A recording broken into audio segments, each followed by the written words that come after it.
नमस्कार दोस्तों, मैं हूं रवि गोस्वामी। आज मैं आपके साथ लेकर आया हूं दो ऐसी सच्ची कहानियां जो आपकी रूह को हिला देंगी। और हाँ, वीडियो देखने के बाद कमेंट करके जरूर बताइए कि आप ये वीडियो कहाँ से देख रहे हैं। और आज की पहली कहानी उत्तर प्रदेश के आजमगढ़ की है। ये बात 2019 की है। आजमगढ़ का एक गांव है, भलवारिया। इसी गांव में अनीस अहमद का घर था।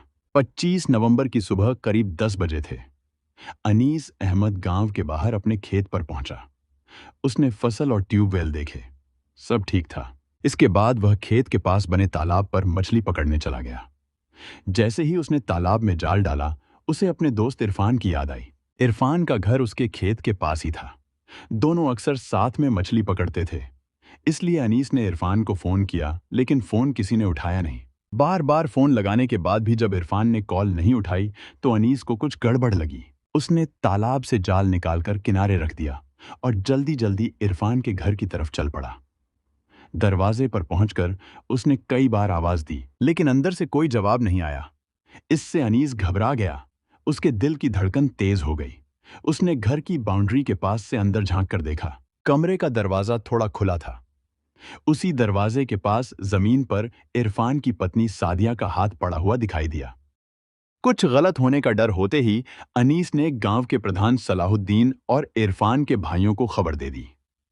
खबर मिलते ही प्रधान सलाहुद्दीन इरफान के घर पहुंच गए। उनके साथ इरफान के भाई इमरान, इरशाद और इकबाल भी थे। तीनों भाई घर के अंदर जाकर सच जानना चाहते थे, लेकिन प्रधान ने उन्हें रोक दिया। इसके बाद प्रधान ने उसी वक्त मोबाइल से थाना मुबारकपुर की पुलिस को सूचना दे दी। सूचना मिलते ही थाना प्रभारी अखिलेश मिश्रा पुलिस टीम के साथ इब्राहिमपुर भलवारिया गांव पहुंच गए। इरफान का घर गांव के बाहर खेत के पास था। तब तक वहां काफी भीड़ जमा हो चुकी थी। मिश्रा पुलिस कर्मियों के साथ घर के अंदर गए। अंदर का नजारा बहुत डरावना था। कमरे में 3 लाशें पड़ी हुई थीं। एक मासूम लड़का और एक बच्ची घायल हालत में पड़े थे। पूछताछ में पता चला कि मरने वालों में घर के मुखिया इरफान, उसकी पत्नी सादिया और उनकी 4 महीने की बेटी नूर शामिल थीं। घायलों में इरफान का 5 साल का बेटा अमन और 10 साल की बेटी अमायरा थी। दोनों के सिर और माथे पर किसी भारी चीज से वार किया गया था। दोनों बच्चे इतनी हालत में नहीं थे कि पुलिस को कुछ बता सकें। इसलिए उन्हें तुरंत इलाज के लिए मुबारकपुर सामुदायिक स्वास्थ्य केंद्र भेज दिया गया। थाना प्रभारी अखिलेश मिश्रा ने मौके की जांच शुरू की। सादिया की लाश दरवाजे के पास पड़ी थी। उसके कपड़े नहीं थे। उसके सिर और चेहरे पर किसी भारी चीज से मारा गया था। उसकी उम्र करीब 32 साल थी। हालात देखकर ऐसा लग रहा था कि उसके साथ गलत काम किया गया है, क्योंकि शव के पास इस्तेमाल किया हुआ कंडोम भी पड़ा मिला। पुलिस ने उसे सबूत के तौर पर सुरक्षित रख लिया। सादिया के पास ही उसके पति इरफान की लाश जमीन पर पड़ी थी। उसका सिर फटा हुआ था और खून बह चुका था। उसकी मौत हो चुकी थी। इरफान की उम्र करीब 35 साल थी। इरफान की 4 महीने की बेटी नूर का शव चारपाई पर पड़ा था। उसके शरीर पर चोट के निशान नहीं थे। पुलिस को शक था कि उसकी मौत दम घुटने से हुई है। इस तिहरे हत्याकांड की खबर आग की तरह आसपास के गांवों में फैल गई। देखते ही देखते सैकड़ों लोग घटनास्थल पर जमा हो गए। भीड़ बढ़ती देख थाना प्रभारी अखिलेश मिश्रा ने अपने बड़े अधिकारियों को खबर दी और ज्यादा पुलिस बल भेजने को कहा। थोड़ी देर बाद आजमगढ़ के एसपी त्रिवेणी सिंह, एसपी सिटी पंकज कुमार पांडेय और सीओ सदर अकमल खां पुलिस टीम के साथ मौके पर पहुंच गए। एसपी त्रिवेणी सिंह ने घटनास्थल पर डॉग स्क्वाड और फोरेंसिक टीम को भी बुलवा लिया। पुलिस अधिकारियों ने मौके को ध्यान से देखा और मृतक के भाइयों से घटना के बारे में जानकारी ली। इसके बाद डॉग स्क्वाड की टीम ने खोजी कुत्ते फैंटम को छोड़ा। कुत्ता सूंघते हुए घर के आसपास घूमता रहा और फिर भीड़ में खड़े एक युवक की तरफ दौड़ा। डर के मारे वह युवक गांव की तरफ भाग गया। वह उसी गांव का रहने वाला था। पुलिस ने उसे पहचान लिया, लेकिन पक्के सबूत न होने की वजह से उसे गिरफ्तार नहीं किया गया। घटनास्थल की जांच के बाद जब पुलिस तीनों शवों को पोस्टमार्टम के लिए भेजने लगी, तो वहां मौजूद भीड़ भड़क उठी। लोगों ने कहा कि जब तक आईजी जोन, डीआईजी या कोई बड़ा अधिकारी मौके पर आकर कार्रवाई का भरोसा नहीं देगा, तब तक वे शव नहीं उठाने देंगे। इस पर एसपी सिटी पंकज कुमार पांडेय और सीओ सदर अकमल खां ने भीड़ को काफी देर तक समझाया और हालात को संभालने की कोशिश की। पुलिस के समझाने का गुस्साए लोगों पर कोई असर नहीं हुआ। लोग अपनी मांग पर अड़े रहे। हालात न बिगड़े, इसलिए एसपी सिटी पंकज कुमार पांडेय ने डीआईजी और इलाके के विधायक गुड्डू जमाली से फोन पर बात की और पूरी स्थिति बता दी। कुछ देर बाद डीआईजी मनोज तिवारी और विधायक गुड्डू जमाली मौके पर पहुंच गए। डीआईजी मनोज तिवारी ने लोगों को समझाते हुए कहा कि आपका गुस्सा बिल्कुल सही है, पुलिस आपकी भावनाओं को समझती है, लेकिन आप लोग जांच में रुकावट न डालें। हम आपको भरोसा दिलाते हैं कि हत्यारा चाहे जहां छिपा हो, उसने ढूंढ निकाला जाएगा और इस जघन्य हत्याकांड में उसे कड़ी से कड़ी सजा दिलाई जाएगी। क्षेत्रीय विधायक गुड्डू जमाली ने मृतक के परिजनों को भरोसा दिलाया कि जो भी मदद संभव होगी वह उन्हें दिलाएंगे। उन्होंने यह भी कहा कि मृतक के बच्चों के पालन पोषण और पढ़ाई का खर्च वह खुद उठाएंगे। विधायक के इस भरोसे के बाद लोगों ने भी उनकी बात का स्वागत किया। डीआईजी और विधायक के भरोसे के बाद गुस्साए लोग शांत हो गए। इसके बाद पुलिस ने तीनों शव पोस्टमार्टम के लिए जिला अस्पताल भेज दिए। हालात बिगड़ने की आशंका को देखते हुए गांव में भारी पुलिस बल तैनात कर दिया गया। रात में ही पोस्टमार्टम कराया गया और शव उनके भाइयों को सौंप दिए गए। भारी पुलिस सुरक्षा के बीच तीनों शवों को दफना दिया गया। एसपी त्रिवेणी सिंह के पूरे कार्यकाल में यह सबसे भयानक मामला था। इस तिहरे हत्याकांड को सुलझाने के लिए उन्होंने एक खास टीम बनाई। इस टीम का काम एसपी सिटी पंकज कुमार पांडेय की देखरेख में होना था। टीम में मुबारकपुर थाना प्रभारी Akhilesh Kumar Mishra, SI AK Singh, CO सदर अकमल खां और सर्विलांस टीम को शामिल किया गया। टीम ने सबसे पहले घटनास्थल को फिर से ध्यान से देखा। इसके बाद तीनों मृतकों की पोस्टमार्टम रिपोर्ट को बारीकी से पढ़ा। रिपोर्ट में सामने आया कि सादिया की मौत सिर पर गंभीर चोट लगने और ज्यादा खून बहने से हुई थी। उसके साथ गलत काम भी किया गया था। उसके पति इरफान की मौत सिर और दिमाग की नसें फटने से हुई थी। वहीं 4 महीने की मासूम नूर की मौत दम घुटने से हुई थी। सोच विचार करने के बाद पुलिस टीम को लगा कि यह मामला अवैध रिश्तों से जुड़ा हो सकता है। इसी शक में टीम ने इरफान के भाइयों इरशाद और इमरान से पूछताछ की। दोनों ने बताया कि सादिया मिलनसार जरूर थी, लेकिन उसके घर किसी बाहरी आदमी का आना जाना नहीं था।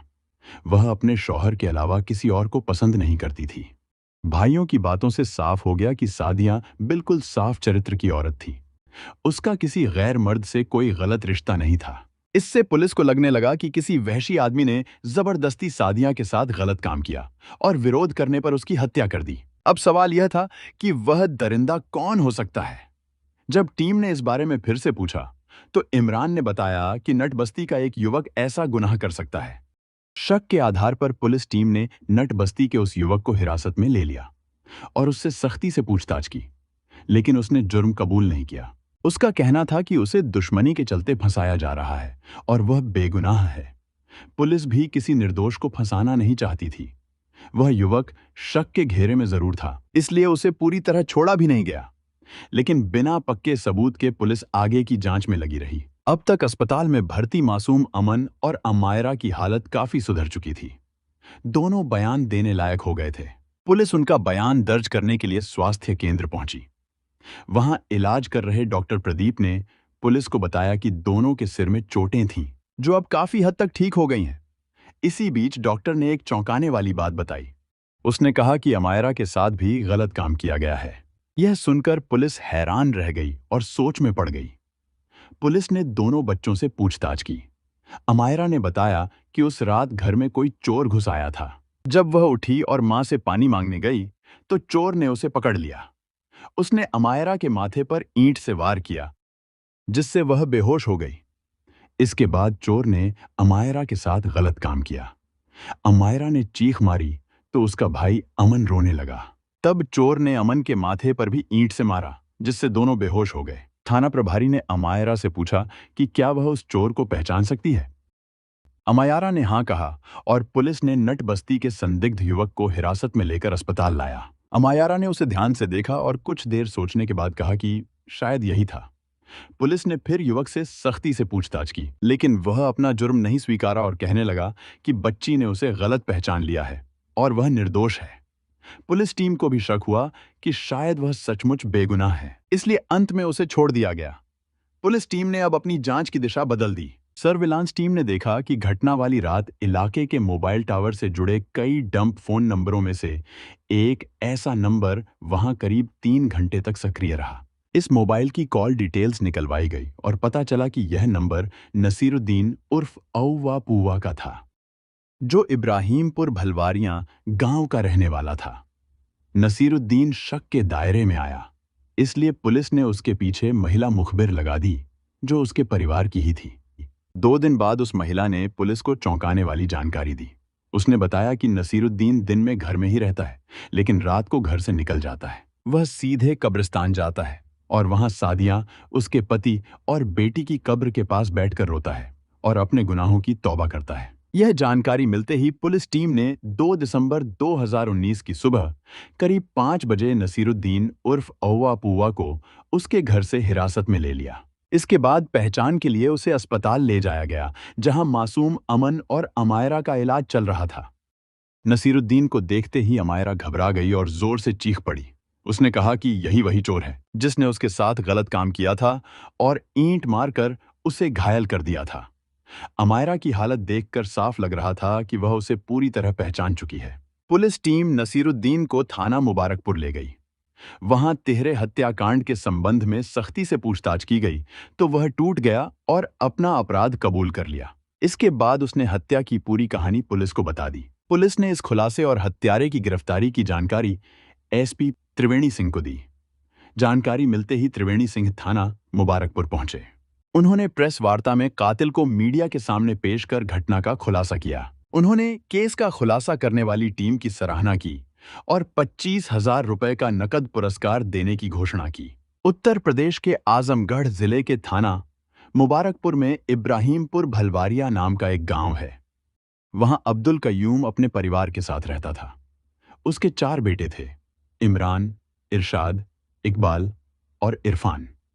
चारों की शादी हो चुकी थी। अब्दुल कयूम ने चारों बेटों में घर और जमीन का बंटवारा कर दिया था। 3 बड़े बेटे इमरान, इरशाद और इकबाल बीवी बच्चों के साथ गांव में पैतृक मकान में रहते थे। सबसे छोटे बेटे इरफान ने गांव के बाहर अपने खेत में टिन शेड वाला मकान बनवा लिया था और वह वहीं अपनी पत्नी और बच्चों के साथ रहता था। करीब 10 साल पहले इरफान की शादी उसी गांव की सादिया से हुई थी। सादिया एक गरीब परिवार की खूबसूरत बेटी थी। इरफान अक्सर सादिया के घर आता जाता रहता था। इसी दौरान उसकी नज़र सादिया पर पड़ी। पहली मुलाकात में ही दोनों का दिल एक दूसरे पर आ गया। उनकी मोहब्बत बढ़ने लगी, जिसे देखकर परिवार वालों को भी जानकारी हो गई। दोनों परिवारों ने बातचीत कर निर्णय लिया और सादिया और इरफान की शादी कर दी गई। इरफान सादिया जैसी खूबसूरत और नेक दिल पत्नी पाकर बहुत खुश था। पति पत्नी के दिन हंसी खुशी में गुजरने लगे। इतने में शादी के 5 साल बीत गए, पता ही नहीं चला। इन 5 सालों में सादिया ने बेटी अमायरा और बेटे अमन को जन्म दिया।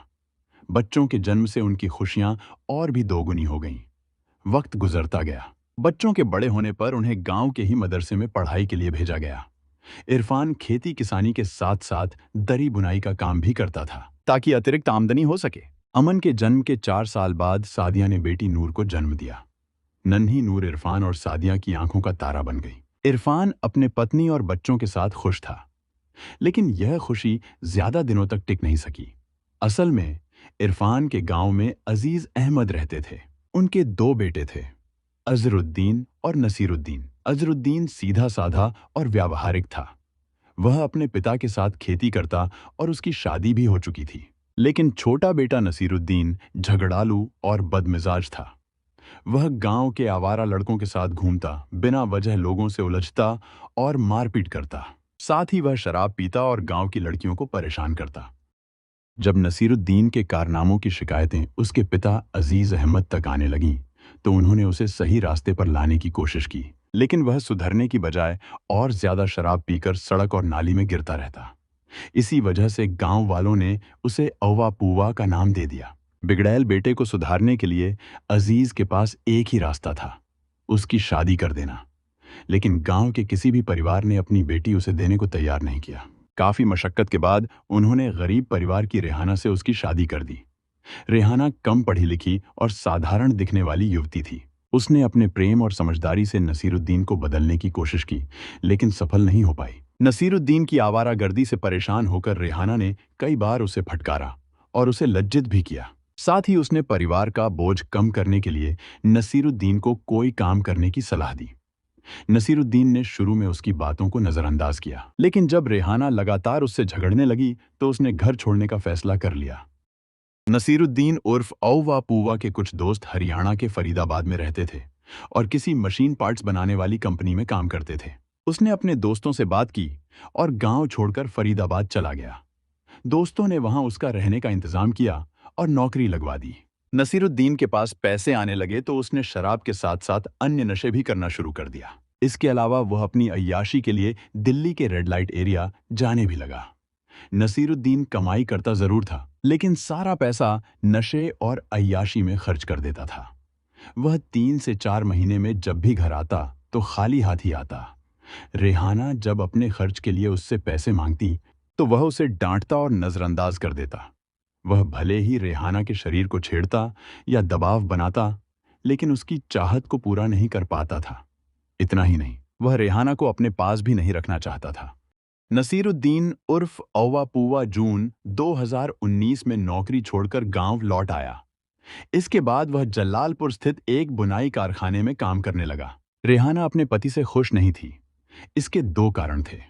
पहला, नसीरुद्दीन अपनी कमाई का 1/4 हिस्सा भी उसके हाथ में नहीं देता था।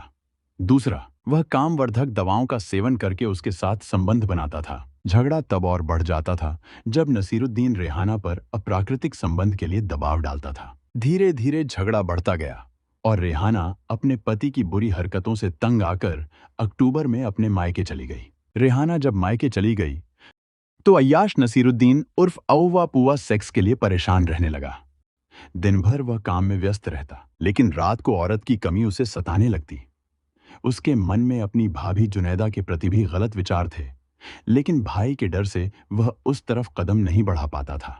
फिर भी वह भाभी के साथ हंसी मजाक और अश्लील हरकतें करता। जुनैदा उसे बार बार डांटती और फटकारती थी। एक दिन काम पर जाते समय नसीरुद्दीन की नजर इरफान की सुंदर पत्नी सादिया पर पड़ी। सादिया अब 30 साल की हो चुकी थी और 3 बच्चों की मां थी, लेकिन वह अब भी बहुत खूबसूरत थी। नसीरुद्दीन ने तय कर लिया कि वह सादिया को अपनी हवस का शिकार बनाएगा। उसने सोचा कि सादिया अपने पति और बच्चों के साथ गांव के बाहर खेत के पास बने मकान में रहती है, इसलिए उसे आसानी से निशाना बनाया जा सकता है। अगर सादिया शोर भी मचाए तो उसकी चीख पुकार गांव तक नहीं पहुंचेगी और कोई मदद के लिए नहीं आएगा। इसके बाद नसीरुद्दीन ने सादिया और उसके पति की हरकतों की रेकी करनी शुरू कर दी। 20 नवंबर 2019 की रात 9 बजे वह सादिया के दरवाजे तक पहुंचा। उसने बाउंड्री से झांका तो देखा कि सादिया मोबाइल पर किसी से बात कर रही थी, इसलिए वह वापस घर चला गया। लेकिन नसीरुद्दीन की इच्छा और भी बढ़ गई थी।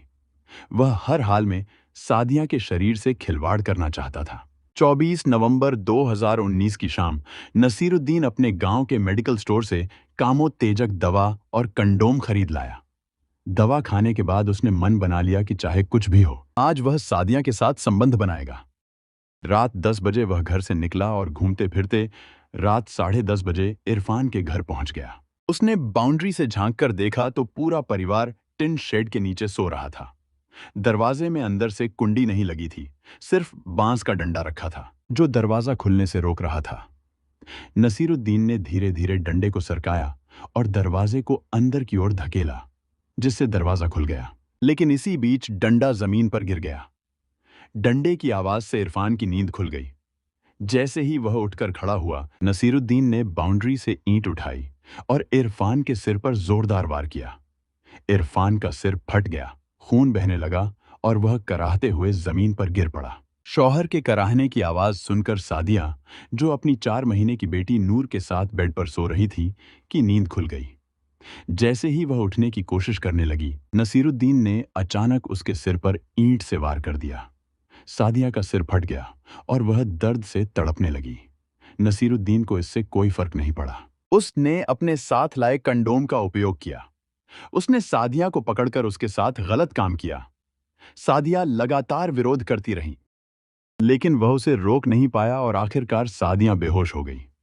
इसी बीच दूसरी चारपाई पर अपने भाई अमन के साथ सो रही अमायरा की नींद खुल गई। उसने अपनी मां से पानी मांगा। तभी नसीरुद्दीन उसके पास पहुंच गया। उसे देखकर अमायरा को लगा कि घर में चोर घुस आया है और वह चिल्लाने लगी। नसीरुद्दीन ने तुरंत उसके माथे पर ईंट से वार कर दिया। अमायरा आधी बेहोश हो गई। उसी समय मासूम अमन भी जाग गया और रोने लगा। वहशी नसीरुद्दीन ने उसके माथे पर ईंट से वार कर दिया। अमन डर और भय से कांपने लगा और फिर बेहोश हो गया। इस बीच नसीरुद्दीन थोड़ी देर सुस्ताया। तब सादिया की कराहने की आवाज उसके कानों में पड़ी। सादिया की हालत देखकर उसकी हवस फिर से भड़क उठी।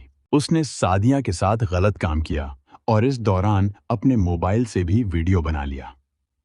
सादिया की बेटी नूर उसी के पास कंबल में लेटी थी। जब नसीरुद्दीन ने सादिया के साथ गलत काम किया तो नूर दब गई और उसका दम घुट गया। संबंध बनाने के बाद नसीरुद्दीन ने सादिया के चेहरे पर ईंट से वार किया, जिससे उसकी मौत हो गई। उसका पति पहले ही मारा जा चुका था। नसीरुद्दीन ने 3 घंटे तक वहशी हरकतें की और फिर सादिया का मोबाइल लेकर घर वापस आ गया। सुबह उसने अपनी भाभी जुनैदा को सादिया की अश्लील वीडियो दिखाई। जुनैदा इसे देखकर भड़क गई और बोली, तूने ये क्या कुकर्म कर दिया? जुनैदा ने उसे डांटते हुए कहा कि जिस सादिया को उसने अपनी हवस का शिकार बनाया है वह इसी गांव की बेटी थी और रिश्ते में उसकी बहन लगती थी।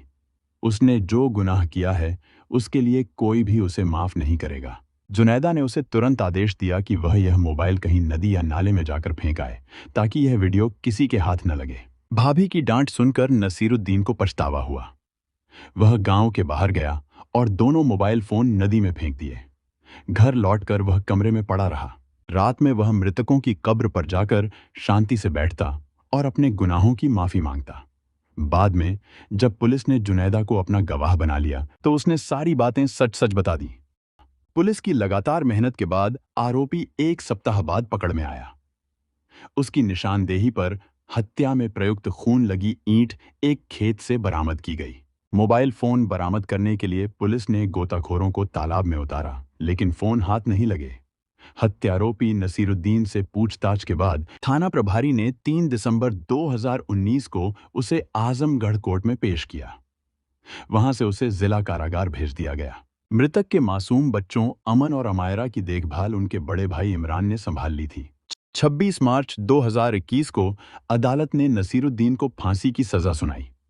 इसके साथ ही उस पर 9 लाख रुपए का जुर्माना भी लगाया गया। यह फैसला पॉक्सो के विशेष जज रामेंद्र कुमार ने दिया। जज ने गवाहों के बयान और सबूतों को ध्यान से देखा। कुल 12 गवाहों की गवाही के आधार पर यह सजा तय की गई। जज का फैसला 66 पन्नों का था। इस मामले का फैसला आने में 1 साल 4 महीने लगे। जैसे ही फैसला सुनाया गया, नसीरुद्दीन रोने लगा। अदालत ने यह भी आदेश दिया कि जुर्माने की रकम में से 1,50,000 रुपए घटना में बची पीड़िता को दिए जाएं।